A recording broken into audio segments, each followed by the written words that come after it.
নমস্কার বন্ধুরা, ঠাকুরের কথা চ্যানেলে আমি সকলকে স্বাগত জানাই।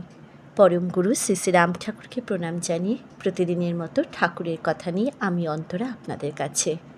সকল বড়দেরকে প্রণাম জানাই। সকল বন্ধুরা ভালো থাকবেন, সুস্থ থাকবেন এই কামনা করি। আজকের ঠাকুরের কথা রাম ঠাকুরের কথা গ্রন্থ থেকে ডক্টর ইন্দুভূষণ বন্দ্যোপাধ্যায়ের কথাই আপনাদেরকে শোনাবো। তাহলে শুরু করছি আজকের কথা ইন্দুবাবুর কথায়। সেদিন বিকেলে কলেজের পর প্রভাতবাবু হন্তদন্ত হইয়া ঠাকুর দর্শনে আসিলেন। তেতলা যে ঘরখানিতে ঠাকুর থাকিতেন তারই গায়ে ছোট একটু খোলা ছাদ ছিল। ঠাকুর তখন সেই ছাদে একখানা চেয়ারে বসিয়াছিলেন। আমিও বর্তাবাবু নিকটেই ছিলাম। প্রভাতবাবু আসিয়ায় গায়ের জামা খুলিয়া ফেলিলেন এবং তাহাকে আরও পূর্বে কেন সংবাদ দেওয়া হয়নি যে ঠাকুর এসেছেন সেজন্য আমাকেও বর্তাবাবুকে খুব একচোট গালাগালি করিলেন। পরে ঠাকুরের সঙ্গে সামান্য দুই একটি কথা বলিয়া হঠাৎ তাহার সম্মুখে হাঁটু গাড়িয়া বসিলেন এবং তাহার শ্রীচরণ দুইখানি দুই হাতে বুকের ওপর চাপিয়া ধরিয়া অপলক দৃষ্টিতে ঠাকুরের দিকে চাহিয়া গীতার একাদশ অধ্যায় আগাগোড়া আবৃত্তি করিয়া গেলেন। ঠাকুর স্থির, নিষ্পলক, নিষ্পন্দ। মনে হইল তিনি যেন এ জগতে নাই। ঠাকুরের তখনকার সেই মূর্তি আমি বর্ণনা করিয়া বুঝাইতে পারিব না। পরে কখনো কখনো মনে হইয়াছে যে তিনি যেন গীতার একাদশ অধ্যায়ে বর্ণিত ভগবানের সেই ভয়াবহ বিশ্বরূপ নিজ মাধুর্যে আবরণ করিয়া স্থির হইয়া বসিয়াছিলেন।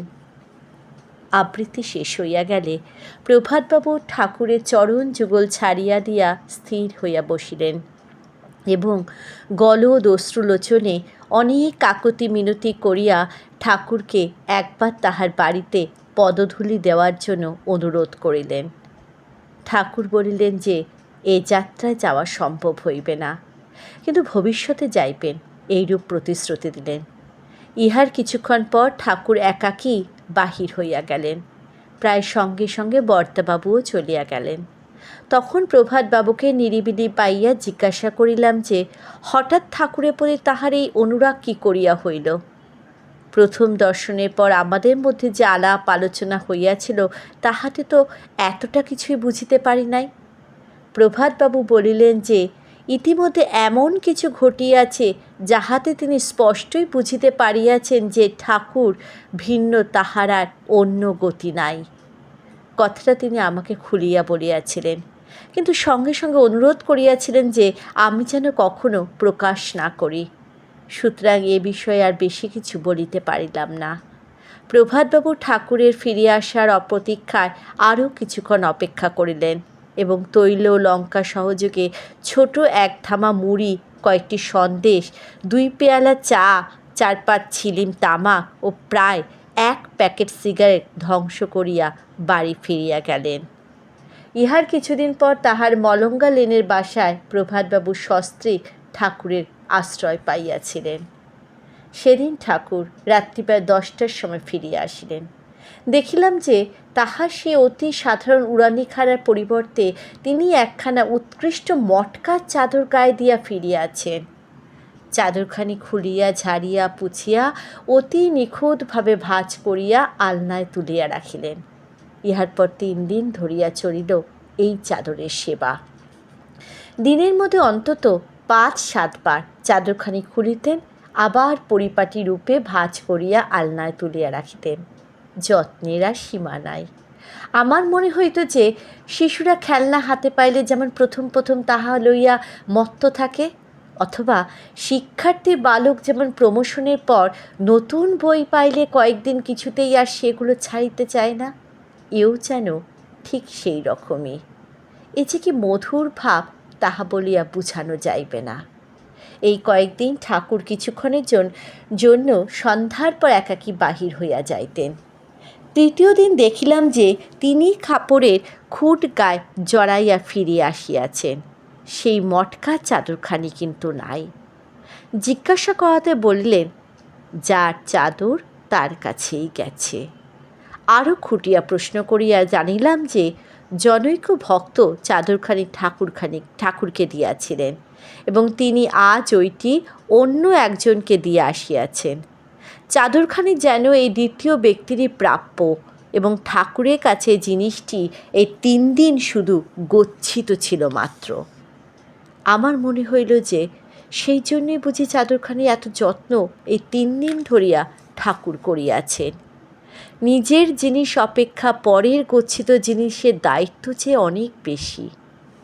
ইহার পরের দিন সন্ধ্যার প্রাক্কালে বাহির হইয়া যাইবার সময় ঠাকুর আমাকে সঙ্গে লইয়া গেলেন। 2-4টি গলি ঘুরিয়া আমার এক কালী বাড়িতে আসিয়া দুজনে উপস্থিত হইলাম। ঠাকুর আমাকে সেখানে অপেক্ষা করতে বলিয়া আবার একাকী বাহির হইয়া গেলেন। একজন সাধুগোছে ভদ্রলোক হারমোনিয়াম বাজাইয়া শ্যামা সঙ্গীত গাইতেছিলেন। তিনি একটি একটি করিয়া 4টি গান গাইলেন। পরে আরতি আরম্ভ হইল। আরতির শেষে 2খানা লুচি এবং কয়েকটি ক্ষীরের নাড়ু প্রসাদ পাইয়াছিলাম, কিন্তু আমি এ সকল কিছুই ভালো করিয়া উপভোগ করিতে পারিতেছিলাম না, কারণ আমার মন ঠাকুরের দিকেই পড়িয়াছিল। আরও কিছুক্ষণ সেখানে অপেক্ষা করিবার পর তিনি ফিরিয়া আসিলেন এবং আমাকে লইয়া বাহির হইয়া গেলেন। এই কালীবাড়ির পরে আমি অনেক অনুসন্ধান করিয়াও বাহির করিতে পারি নাই। ঠাকুর আমাকে গলিঘুচির মধ্য দিয়ে তথায় লইয়া গিয়াছিলেন এবং সেন্ট্রাল এভিনিউ রাস্তা বাহির হওয়ায় দরুন ওই অঞ্চলে ভাঙা চূড়া অনেক হইয়াছে। বোধহয় সেই জন্যই আমার চেষ্টা সফল হয় নাই। আমার মনে হয় যে সেন্ট্রাল এভিনিউ গ্রে স্ট্রিটের মোড়ে কিঞ্চিত উত্তরে রাস্তার উপর যে কালীবাড়িটি বর্তমান আছে, ইহাই সেই কালীবাড়ি। যাই হোক, ঠাকুর আমাকে সেখান হইতে হেদুয়ায় লইয়া আসিলেন। তখন রাত্রি প্রায় 9:30। বৈকালিক বায়ু সেবনকারীরা তখন প্রায় সেখানে চলিয়া গিয়াছেন। পার্কটি অনেকটাই নির্জন। এখানে সেখানে বেঞ্চের ওপর কেউ একক বা সঙ্গী সমব্যবহারে বসিয়া রইয়াছেন। দেখলাম কিছু পথচারী এক প্রকার ছিল না বললেই চলে। ঠাকুর আমাকে লইয়া একখানি খালি বেঞ্চে বসিলেন। সামান্য 2-1টা কথাবার্তার পর ঠাকুর আকাশের দিকে তাকায় রইলেন। আমিও তাহাই করিলাম। কতক্ষণ এভাবে কাটিয়াছিল জানি না। হঠাৎ একসময় ঠাকুরের দিকে তাকায়া দেখি যে তাহার মুখশ্রী একেবারে বদলায়া গিয়াছে। দেখিলাম যেন একটি 15-16 বছরের কিশোর আমার পাশে বসিয়া রয়েছেন। কি অপূর্ব সে মূর্তি! ভাষায় সাধ্য নাই যে তাহাকে চিত্রিত করিতে পারি। সেই আকর্ণ বিস্তৃত চক্ষু যুগল, সেই স্থির প্রশান্ত দৃষ্টি, মুখস্থির সেই অপার্থিব মধুরিমা, বহু সুকৃতি বলেই সেদিন আমার দৃষ্টিগোচর হইয়াছিল। দেখিতে দেখিতে সেই মূর্তি মিলায়া গেল এবং ঠাকুরের মুখাবয়ব আবার স্বাভাবিক অবস্থায় ফিরিয়া আসিল। মনে মনে তর্ক বিতর্কের পর কথাটা এখানে প্রকাশ করিয়া ফেলিলাম। স্থির করেছিলাম যে ঘটনাটা গোপন করিয়া যাইব, কিন্তু একটু চিন্তা করিয়া মনে হইল যে তাহা হলে একটা অত্যন্ত প্রয়োজনীয় কথাই কতকটা অপ্রকাশ থাকিয়া যাইবে।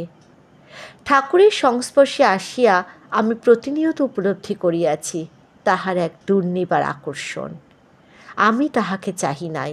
বিষয়কর্ম, বাজে, আমোদ প্রমোদ, বন্ধুবান্ধব, ধন জন, বৈভবাদি লইয়াই মাতিয়া থাকিতে চাহিয়াছি, কিন্তু অহেতুকী কৃপা সিন্ধু তিনি জোর করিয়া আমার হৃদয়ে একটু স্থান করিয়া লইয়াছেন।